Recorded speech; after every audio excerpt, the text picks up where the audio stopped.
নমস্কার বন্ধুরা, সাধারণ রান্নাঘরে আপনাদের সবাইকে স্বাগত জানাই। আজ আমি রান্না করব আলু বেগুন দিয়ে একটি নিরামিষ রেসিপি, যেটি গরম গরম ভাত বা রুটির সঙ্গে খেতে ভীষণ ভালো লাগে। তার জন্য এখানে আমি আলু বেগুন কেটে ধুয়ে নিয়েছি এবং কিছুটা টমেটো লঙ্কা কেটে নিয়েছি। এদিকে আমি কড়া বসিয়ে দিয়েছি উনুনে গরম হতে। তার মধ্যে কিছুটা তেল দিয়ে দিলাম। তেলটা গরম হয়ে গেছে। এর মধ্যে আমি এখন আগে থেকে কেটে রাখা আলুগুলো দিয়ে দেবো। আলুটাকে ভালো করে একটু তেলের সঙ্গে মিশিয়ে নেব।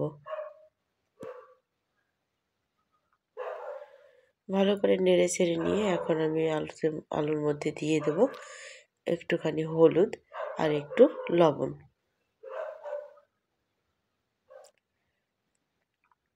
লবণ আর হলুদ ভালো করে আলুর সঙ্গে মিশিয়ে নিয়ে আবার একটু নেড়ে চেড়ে নিয়ে আমি এটাকে ঢেকে কিছুক্ষণ অল্প আঁচে ভেজে নেব। আলুটা এমনভাবে ভাজা হবে, ভাজতে ভাজতে আলুটা সেদ্ধ হয়ে যাবে। আমি যখন রান্না করব তখন আর এটা আলাদা করে কোনো ঝোল দেব না। দেখুন আমার আলুটা কিন্তু অনেকটাই সেদ্ধ হয়ে এসছে।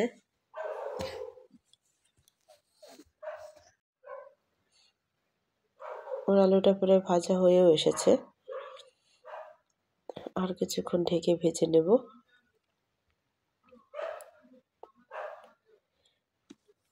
কিছুক্ষণ পরে ফিরে আসছি। দেখি আমার আলুটা কিন্তু এখানে ভালোভাবে ভাজা হয়ে গেছে। এবার আমি আলু ভাজাটাকে নামিয়ে নেব।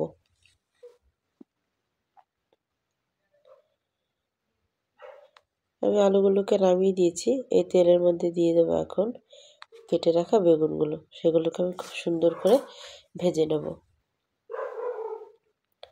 বেগুনগুলোকে ভালোভাবে তেলের সঙ্গে নেড়ে চেড়ে নিয়ে এটাকেও আমি অল্প আঁচে ঢেকে কিছুক্ষণ ফ্রাই করে নেব।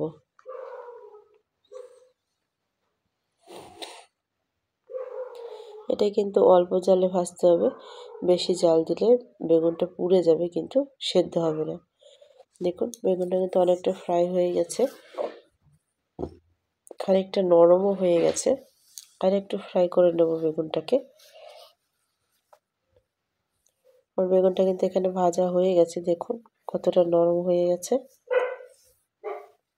এবার আমি দেখুন বেগুনটা কিন্তু নরম হয়ে গেছে, দেখিয়ে দিচ্ছি আপনাদের। এবারে বেগুনটাকে তুলে নেব। বেগুনটা নামানো হয়ে গেছে। এই তেলেই দিয়ে দেবো একটা তেজপাতা আর কিছুটা জিরে। আর এর মধ্যে দিয়ে দেবো কিছুটা গোটা গরম মশলা, যেটা আমি আগে থেকেই থেতো করে নিয়েছি। ভালো করে নেড়ে চেড়ে এর মধ্যে দিয়ে দেবো আগে থেকে কেটে রাখা টমেটো। এটাকে ভালো করে একটু নেড়ে ছেড়ে নেব। দিয়ে এর মধ্যে আমি কিছুটা লবণ দিয়ে দেবো, যাতে করে এই টমেটোটা তাড়াতাড়ি গলে যায়।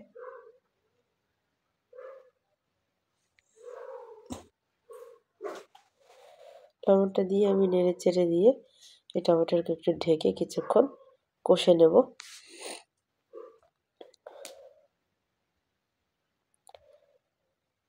দেখুন টমেটোটা কিন্তু এখানে অনেকটাই গলে গেছে।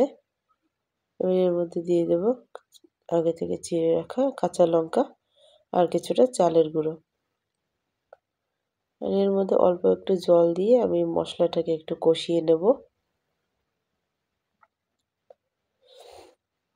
ভালো করে একটু কষিয়ে নেব।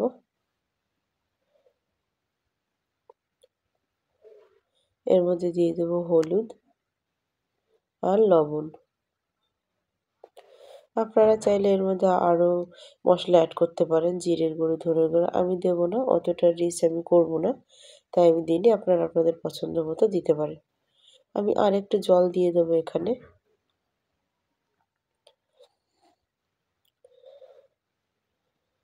আমার মশলাটা কিন্তু বেশ ভালোভাবে আমি কষে নিয়েছি। এর মধ্যে এখন আমি ভেজে রাখা আলু আর বেগুনটা দিয়ে দেবো।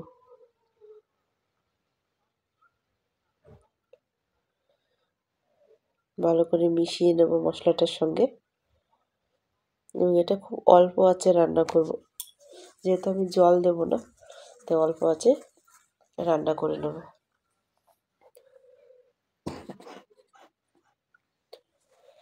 থেকে একটু ঢেকে দেবো অল্প সময়ের জন্য। তো দেখুন রান্নাটি আমার হয়ে গেছে। এখন এর মধ্যে আমি কিছুটা ধনেপাতা দিয়ে দেব।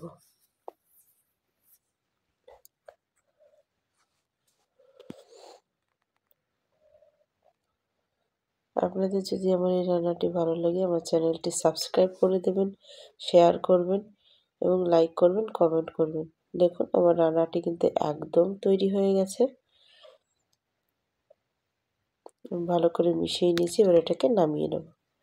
তো দেখুন নামিয়ে নিয়েছি, এটা কিন্তু সার্ভ করার জন্য একদম রেডি। দেখুন দেখতেও যতটা লোভনীয় হয়েছে, খেতেও ততটা টেস্টি হবে। আপনারা এরকম নতুন নতুন ভিডিও পেতে আমার চ্যানেলটি সাবস্ক্রাইব করুন, বেল আইকন প্রেস করুন। ধন্যবাদ।